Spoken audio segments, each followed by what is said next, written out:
ते अप्रूव्ड आहे त्यामुळं तिथं भेटतंय. पण माझ्या घरी पण ते यूज होतं, ते बुश ब्रँडचं. ते स्वतः म्हटले की डेझर्टमध्ये यूज करू शकतात.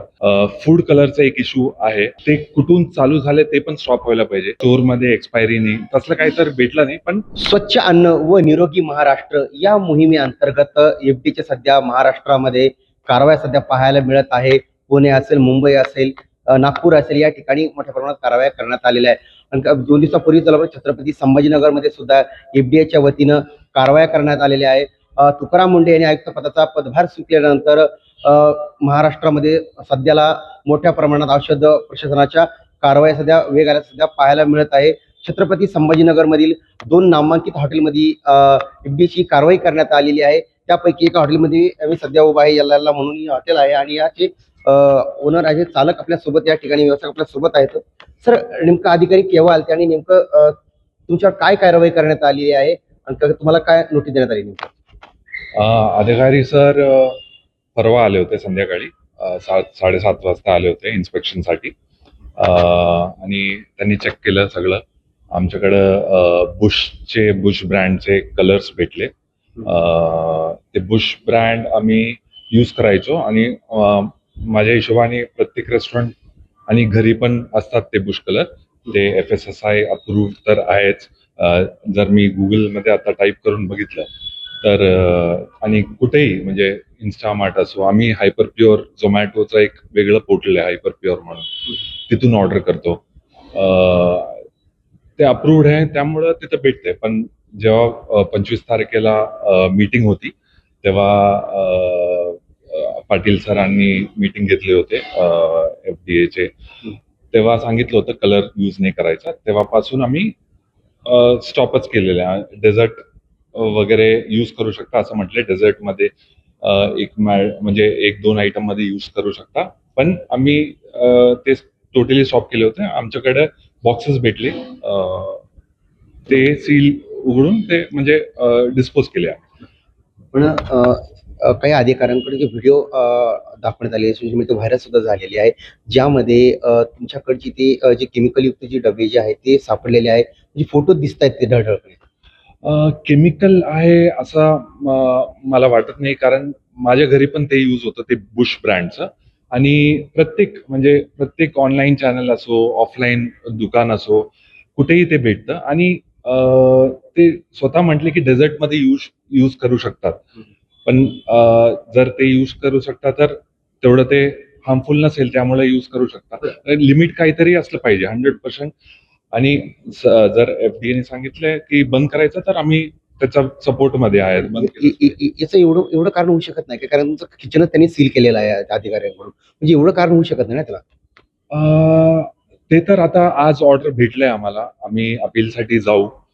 त्याच्यानंतर आज आम्हाला कळेल की कसं काय. म्हणजे दोन्ही मीडियामध्ये खूप म्हणजे बदनामी तर झालेली आहे, पण तसलं व्हायला नाही पाहिजे. कारण आता तुम्ही चेक करा ह्या बुश कलर बद्दल, it is an FSSAI approved colour. त्यांनी काही गाईडलाईन दिलेल्या आहे, औषध प्रशासनाकडून काही गाईडलाईन्स आहे की किचन जे आहे तुमचं ते स्टाईल्स त्याच्यावरती असलं पाहिजे. पाण्याच्या बाबतीत त्यांनी गाईडलाईन्स दिलेल्या आहे. अशा अनेक त्यांनी गाईडलाईन्स ते सगळे फॉलो करतात. येस, आमचं किचन टाईल वगैरे आहे, फ्लोअर मध्ये टाईल आहे, वॉल मध्ये टाईल आहे. आम्ही किचन, मी स्वतः, माझी फॅमिली स्वतः इथंच प्रत्येकदा जेवण करतो, पार्सल घेऊन जाता. आम्हाला स्वतःला काळजी आहे. आणि मी तुम्हाला आता घेऊन जातो. किचन मध्ये क्लीन बंदोबस्त आहे, तसं काही प्रॉब्लेम नाही. माझं मराठी थोडंसं हे आहे. पण दुसरी महत्वाचा असा विषय आहे की कारवाई सध्या करण्यात आलेली आहे, तुम्हाला पुढचं संधी पण दिलेली आहेत. मात्र तुम्ही या कारवाईकडे कसं बघता? कारण राज्यभरात सगळीकडे ह्या कारवाया सध्या सुरू आहे. गुटख्यावर असेल, पनीरवरती असेल, भेसळ दुधावरती असेल, बरेच मंत्र्यांकडून कौतुक देखील करतात. तुम्ही व्यावसायिक म्हणून, तुम्ही एक व्यावसायिक मध्ये याच्यामध्ये आहात, या तुकाराम मुंढे यांच्या कारवाईकडे कसं बघता तुम्ही?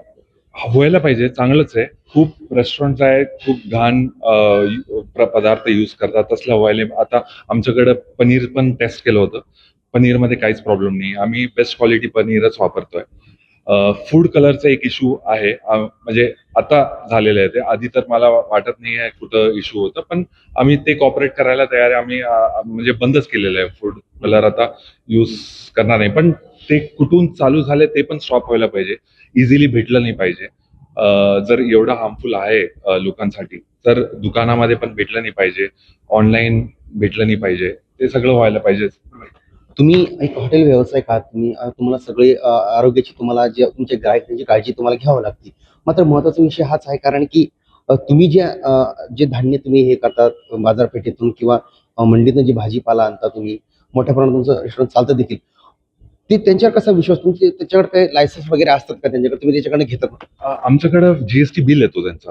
म्हणजे मी सरांना दाखवलं पण जीएसटी बिल. त्याच्यात जे काही मटेरियल ग्रॉसरी लागतं आम्हाला, आम्ही जीएसटी भरून त्यांचं दुकान आहे, ऑनलाईन असो की ऑफलाईन असो, त्यांचं दुकानकडून आपण घेतो. त्यांच्याकडे लायसन्स आहे. त्यांचं तर जीएसटी नंबर वगैरे त्यांच्याकडे असणारच ते लायसन्स. त्यांच्या बिलवर तर पूर्ण नाव डिटेल्स तर असतातच. तर जीएसटी म्हणून आपण तेवढा विश्वास ठेवतोय म्हणजे त्याच्याला पूर्ण नाव तर म्हणजे त्यांचं दुकानाचं नाव FSSAI तर असणारच. मी बघितलं नाही पण असणारच ते. छत्रीची कारवाई आणि महत्वाचा विषय तो आता प्रशासनाकडे तुमची काय विनंती राहील? काय कारण की तुम्हाला सध्या किचन सील आहे कारण धंदाही ठप्प आहे त्यामुळे. Right. काय विनंती असेल तुम्ही प्रशासनाला तुमच्याकडे? हेच विनंती आहे की जे काय म्हणजे म्हणजे जे काय जर कलर स्टॉप करायचा तर आम्ही तर ते स्टॉप केलेले आहेत. अजून काय कारण 25 तारखेला मीटिंग झालेलं आहे. 4 दिवसात खूप काही चेंजेस करायला सांगितलेलं आहे. कारण बोर्ड लावायचं आहे की पाणी नॉर्मल पाणी देतायत, बिस्लरीचं पण देतायत तसलं बोर्ड. तिथून स्टोअरमध्ये एक्सपायरी नाही तसलं काही तर भेटलं नाही, पण खूप काही चेंजेस करावे लागतील. आमच्याकडे फक्त कलरचा एक इश्यू होता, ते आम्ही स्टॉप केलेलं आहे. काय नाव सर तुमचं? वैशाख नायर. नक्कीच आपण जर पाहिलं तर हे वैशाख नायर हे हॉटेल व्यावसायिक होते लैलाचे आणि सध्या जर त्यांनी पाहिलं तर या कारवाईचं कुठेतरी कौतुकच करत आहे कारण की ह्या कारवाया झाल्या पाहिजे कारण आरोग्य हे महत्वाचं आहे. प्रत्येक हॉटेलवरती ही सगळी छानबीन झाली पाहिजे आणि स्वच्छताही राहिली पाहिजे असं देखील या ठिकाणी सांगण्यात आलेलं आहे. मात्र महत्वाचा विषय हाच आहे कारण की सध्या तरी बघायला पण छत्रपती संभाजीनगर शहरातील नामांकित 2 हॉटेलवरती ही सध्या कारवाई पाहायला मिळत आहे. मात्र दुसरीकडे या हॉटेलमधनं बदनामी होत असल्याचा असा देखील त्यांनी या ठिकाणी भावना व्यक्त करण्यात आलेल्या आहे. मात्र महत्वाचा विषय आहे की या कारवाईनंतर तरी काही हॉटेल व्यावसायिक जे आहे याच्याकडून काय शिकवण घेतील व जे औषध प्रशासनाचे जे नियम दिलेले आहे ते नियमाच्या अंतर्गत हॉटेल चालेल का हे देखील पाहण्याचं तेवढं महत्वाचं ठरणार आहे. story.com साठी मी देवराजळे, छत्रपती संभाजीनगर.